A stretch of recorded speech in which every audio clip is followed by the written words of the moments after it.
kind of want to document this thought. So what I'm doing is I'm rebuilding one of my synthesizer bays.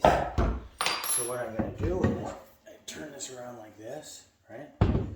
And the synthesizer would be out here. So I'm going to take this rail. If you notice, this rail is a little too short. And I'm going to cut it down to the proper size and cut slits inside the wood so these fit in with 2 holes. So they fit in super tight. So this whole thing across is going to be like this. And then if you screw in the different little modules in these. Okay, so, but the difference is I'm going to have to drill 2 holes too to accommodate these nuts. And right here where these right here hook into this, they actually screw in. And it screws down that ridge. There's a little ridge. Where's the best way to show it? Anyway, in that ridge, I'm going to cut the head off and then twist the second one of the smaller length. I'm going to twist it up, but I'll show you. So I'm going to cut it off, take this bolt, cut the head off, and unscrew it a bit, and then screw the other side on tight so it lines up. So it'll be this complete distance, right? And then the slits on here, so this pushes in and stays tight. And then I'll have screws on this one. So when I push this in, gently put this to match, I can screw it right through the 2 sides. You'll see as I get going. But that's what I'm going to do it in the process of kind of making notes for myself, because I was thinking about this. It's hard to push it out of my mind. But I wanted to hit you guys with it. The 10 people that actually watch my YouTube channel.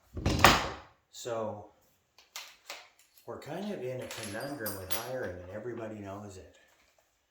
So every stock shop I go to, either they're getting boarded up or going out of business. They can't cover basic shifts.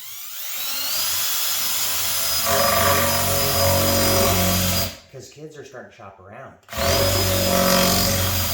And as soon as a better offer comes up, in such high demand, they just drop out. They go to the next job. Even though you spend the time training and putting the money into them, there's no loyalty.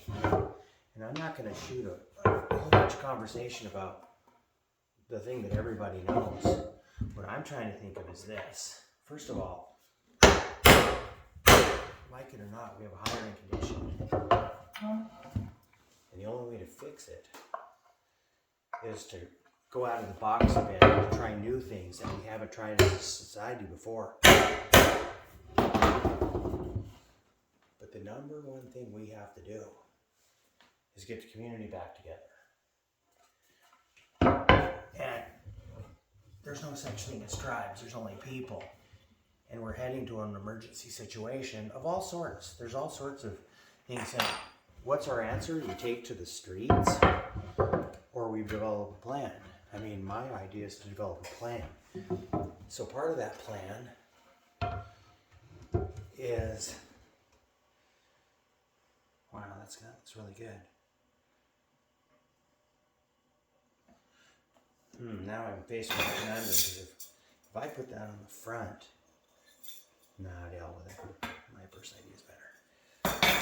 So, you can't hire, but, and I mentioned this before to a lot of people, we're trying to hire based on competitiveness and plenty of help, right? We don't have that anymore. So it's not like these kids are rich and sitting at home, they got plenty of money in their hands. Maybe some do, but most the parents are working and barely making ends meet too. That's kind of what the whole society's issue is. So we got kids not wanting to work, and kind of a non-working hippie class. Now there's a lot of good kids, and a lot of good kids are going to work, don't get me wrong, but we do have an issue with the basic hiring in most places. Go to Port Townsend, there are places closing down, there's signs on the wall begging for help, they're reducing their hours because they don't have the help. No one wants to come help them. And it's because when you get on a job, you're committing a whole bunch of your life to being into one building, one system, one program. And a lot of times drama starts happening. We don't understand drama, but what happened with COVID was a big deal, because you had Uber Eats and you had all these different ways of communicating without actually corresponding with people, right? And that lifestyle kind of took hold. So we're all kind of unaware. We need an idea back. And what I would say is run the same concept. It's working. That's what the kids, they relate to.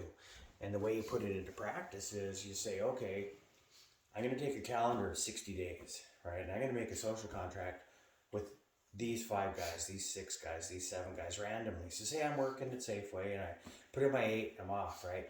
And I go, okay, this company, this pizza shop down that holds my community together is willing to, if I give them 4 days, 4 hours, somewhere in this month, and other people sign up and they fill it out from the community. Because these things, the movie theaters we go to, the movies, everything things we rent, we may sit at our home, but if the dial-up stops working, what then? You know, if we don't have internet connection, what then? But the point is, these little places that draw in revenue, the pizza store, the little boardwalk to get the wine and all that stuff, the way they stay open is with business and cash. And if people out of money dries up, they start going one by one. And what you can do is you can sign a social contract using a calendar. So you take a 60-day calendar and you just put it out there and you say, hey, how important are these places to the community? Do you have a working mom that needs a couple more hours? Do you have a dad that's maybe only getting part-time? Daughters, nieces, nurses, all these people, you need some extra cash, right? And you contract them out with this calendar and you say, okay, Jeff's going to work in the pizza shop, try 1 day training, 2 days maybe if I need it, and then 4 days in a month, right? And then I'll rotate to another shop, something else, you know, whatever it is, based on my skill set, right? So I'm rotating around shop, even if I'm just cleaning up the mechanic shop, you know, whatever. Point is, at the end of those 4 days, I'm given cash, $50, $60, right? I put in 4 shifts or whatever the agreed upon amount is, but it's all the way around. No one gets more, no one gets less. You sign up for this is what you make. If you're the best guy, the worst guy, that's what you're going to make, because this is just a side hustle from your normal job, right? And it gets you cash to live, right?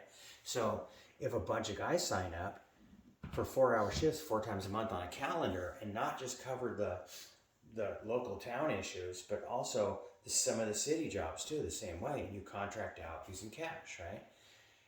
With this system, not loading a debit card, but actually putting physical money in somebody's pocket and say, to get our community together, we're willing out the door pay you this much in cash. And how do we work that out?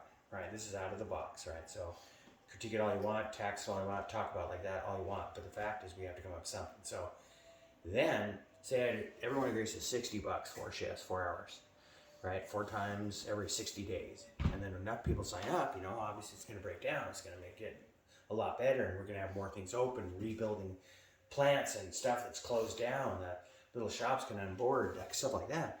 This is building on this. I give you on this, and we rotate with a whole bunch of guys. I'm not maybe I'm locked into my meat and cutting job, right? Because my finances require that job, right? But the extra side hustle, you could be from fixing up your house, getting out of debt. Seriously start thinking about, okay, how are we going to get this boat turned around so our debt is zero, because a man in debt is a man enslaved. So what ends up happening is the community needs to have an understanding why what I'm talking about is so important. As our community is collapsing in front of us and there's more violence happening and more issues happening outside our control, right down the states, they're looting and ruining stores, and it's happening a lot of places. And so this is a community commitment to protect the community. And I think the mayor, the police, the fire department need to be involved in this, because the one thing I haven't heard or been talked about or even brought up anywhere is what exactly happens if there is an emergency. And I'm saying a small emergency, because a major catastrophe, you know, it's a difficult thing to organize. But we have homeless in our street. We could call FEMA. That's flat out. We have a hospital down the street that's empty, full of beds. FEMA, pull those people in from Seattle. Pull the local people in. Get them work through a rehab system. Do not tolerate any type of drugs. Drug dealers, we got to shut them down. There's the state, the federal, they got to work on getting this problem under control. But every night you have a warm bed in a church. You roll out the mats. There's a community kitchen, kind of like an albergue system in Europe. Get the homeless managed. If they're from out of state, you send them back home. But they lost control of themselves. They decided not to take care of themselves. Well, if they're going to be in our community, we are requiring them to support the community, not just live off it, not just scrounge from the hardworking people that they are. And there's all sorts of people on the fringe living in their car, and they're good people. I'm not saying this is a trashy group, and any people are trashy by individual, not by groups. So not groupthink, but so then we start the wheel turning to get the homeless under control, right? That's number one. We do a social contract with the people about keeping the local businesses open. 4-hour shifts, 4 times every 30 days or 4 times every 60 days. And in that, a negotiable wage. I just came up with the 60. It could be whatever you guys work out. But I'd like it to be lateral across the board. Same amount, no ties, no nothing, because you're already taxed when you use it. But it should just be given to you as a contract thing, and that's it. You get the money, and that there's all this take. Our normal job takes. This is out of the box to get the community back open. All right, so then the second phase of this, and it's really important, is that we go back and we look at our schools, and obviously we got to start looking at better nutrition in the schools. So better nutrition in the schools means meat, vegetables, water, pop machines, all that stuff out the phone. One phone in the school. It's in the office. You need to use it. There's a bank in there. Cell phones no longer allowed. Let's get our kids back. This social stuff is so distracting. They're not learning. They read like a kindergartner after 12th grade. You got a problem. They can't figure out math. Where are they going? They're going to low-level working jobs, and they're competing with people from out of our country. So it's going to be a tough run. And people that are born and bred to work will totally take us apart. Well, some of us, not the tradesmen. But so then that's important there too. So look at the school system. But one thing you have to tell the community, the core of this whole thing is, say you have 4 local grocery stores, maybe 5, and little mini marts. During an emergency, the police need to secure every single one of those, along with the fire department, and a formalized system to protect the community's food. Because when we hire, what we're doing is we're saying, hey, we're equal to McDonald's, because if we give you more, we have benefits like this and that. And we're going back and forth as equals. We need to do a PSA that says, these grocery stores are the local community's food source during an emergency. They are not to be looted, torn apart, food wasted. They are to be secured, locked down, plywood up, and then rationed food during an emergency. We don't have that system in place right now that's adequate. These would bombard us because we have no idea. But if the other neighborhoods loot outside this region, then that's one thing. But if we had an organized plan, that we had an emergency plan where we immediately, boom, boom, lock up the stores. Understand this is fairly distributed, without bribery, community's food source now.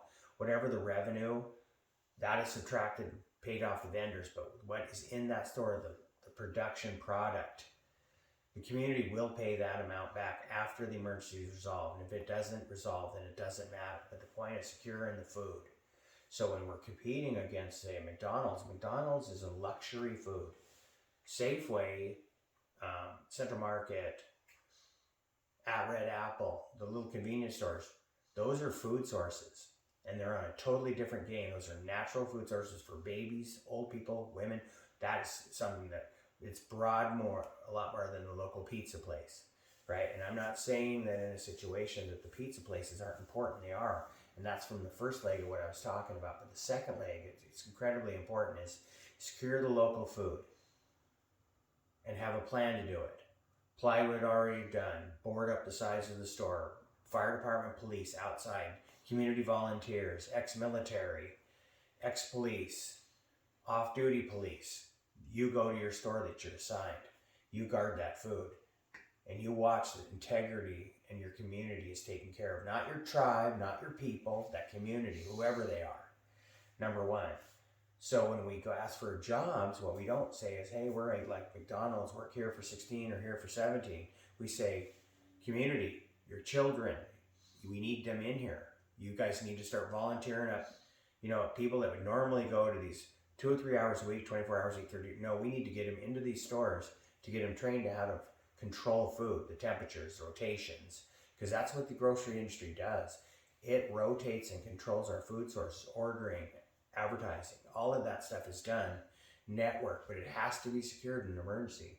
So that is a huge step. So when we're hiring, You hire first for your local grocery stores because they have to be, that's protected at all costs.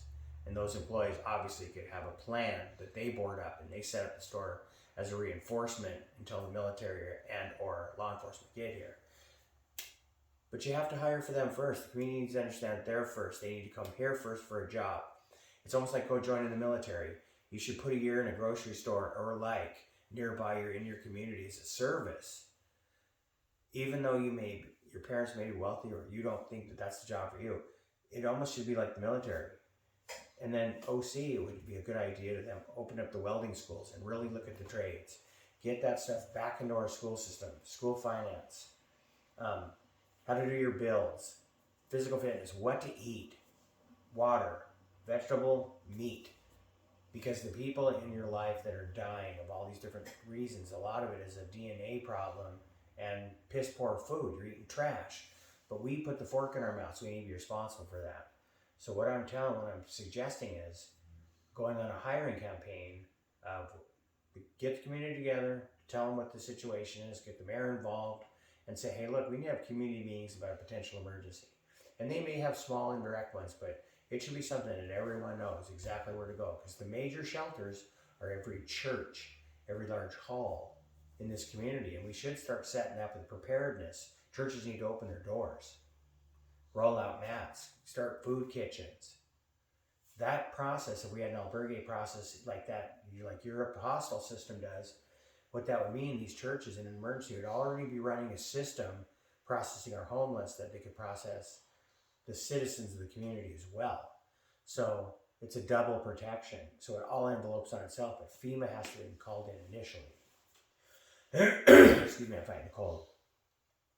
So after you secure the grocery stores, then you go back and say, okay, we need this grid system, this calendar system where you, to get a little extra cash to pay off your bills and stuff, you sign up 4 days a week and you show up 4 days a week, boom, boom, boom, boom, and you work these shifts. Your kids do too.